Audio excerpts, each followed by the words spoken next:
the TPP comes from to use the TPP as an impetus for domestic reform.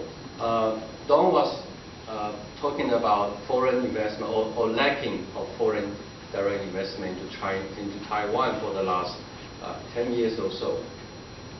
The issue we heard from foreign investors in Taipei is not only about this establishment barriers, but also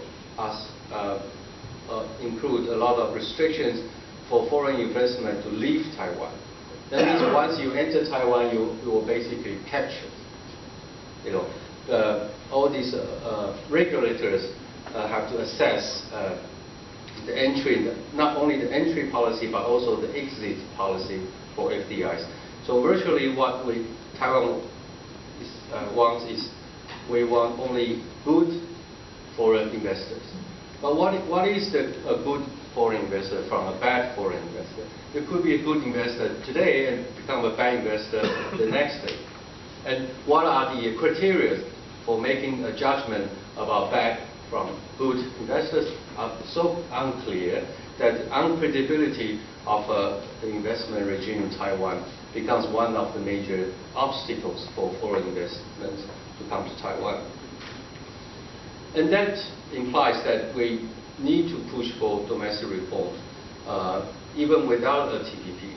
But it has proved to be extremely difficult without any external pressure for a country like Taiwan to push for domestic reform. The work in my center for the last 3 years basically focuses on the differences between our existing regulatory regime from the requirements and obligations under the Korea-US FTA. So most of my colleagues became expert on the KOROS FTA, not the TPP, but the KOROS FTA.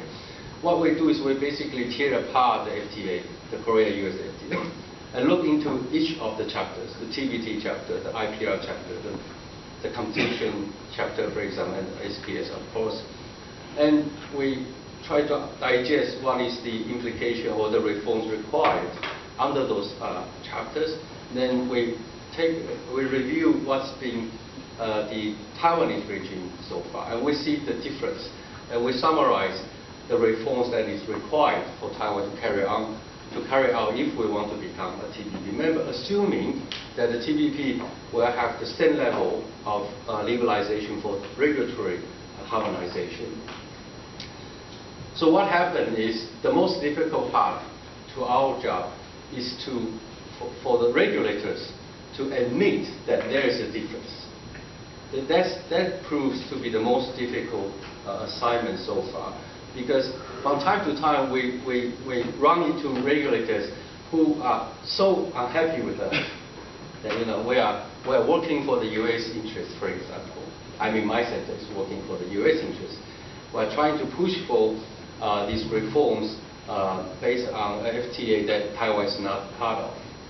And also, they try to deny there is a difference by saying that situation in Taiwan is so different from Korea that the KOROS FTA shouldn't be used as a reference for the direction of domestic reforms.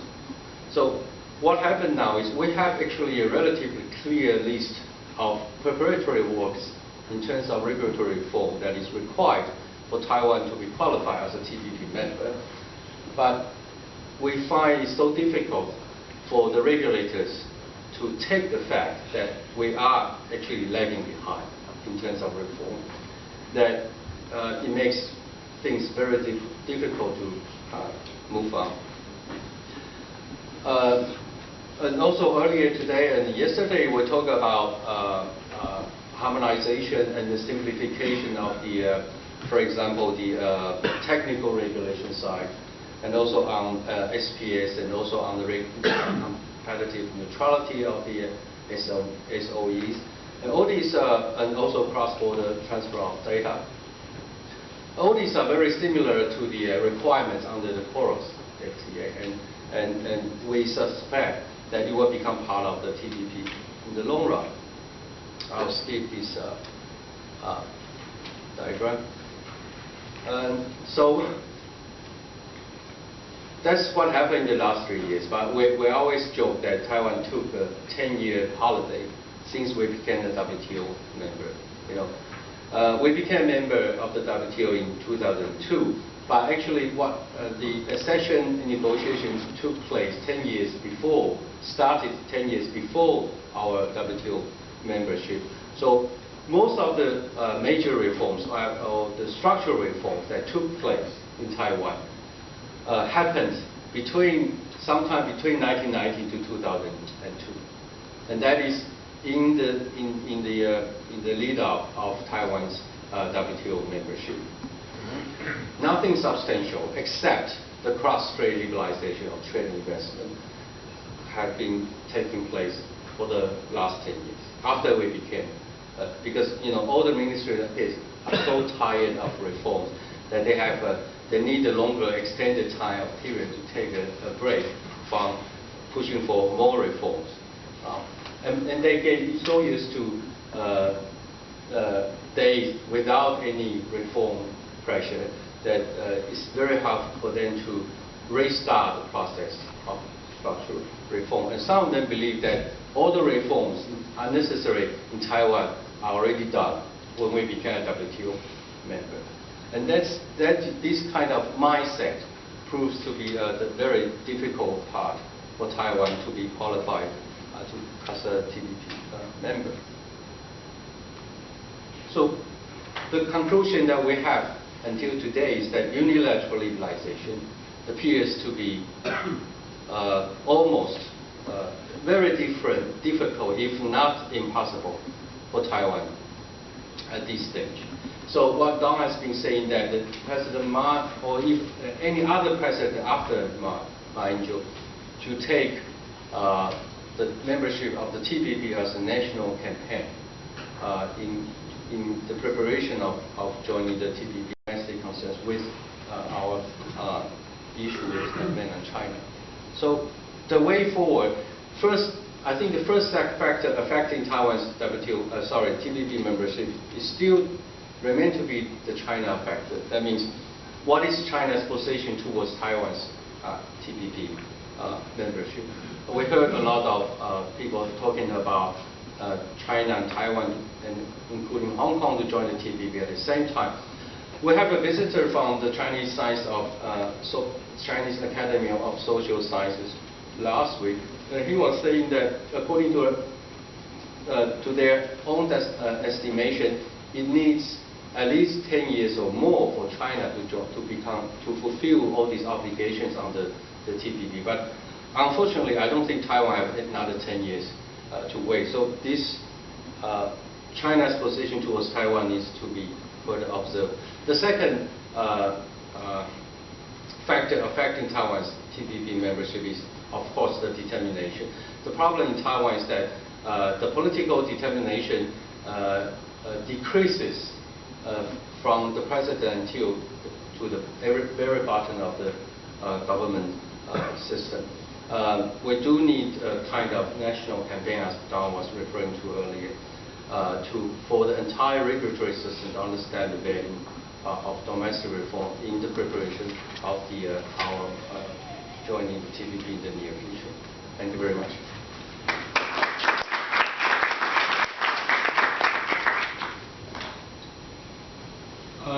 Thank you, Roy. And now we turn to our third speaker for the panel, Professor Peter Chow. He actually already presided the third session yesterday. However, I don't think he introduced himself properly. Professor Chow is currently a professor of economics at the City College and Graduate Center of Chun. He has been widely recognized for his research and also for his accomplishment in the trade relations, economic development, particular Asia-Pacific region, and also he has written extensively on Taiwan's economic development, international trade relations, and regional security. So please. Thank you so much, Professor Chu, for your kind introduction.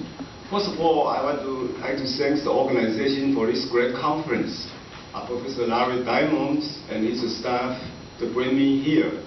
I know that Larry probably anticipated my co-author, Tun-Jen, to be here. But I have a selfish reason to come here because I can get a chance to visit my daughter.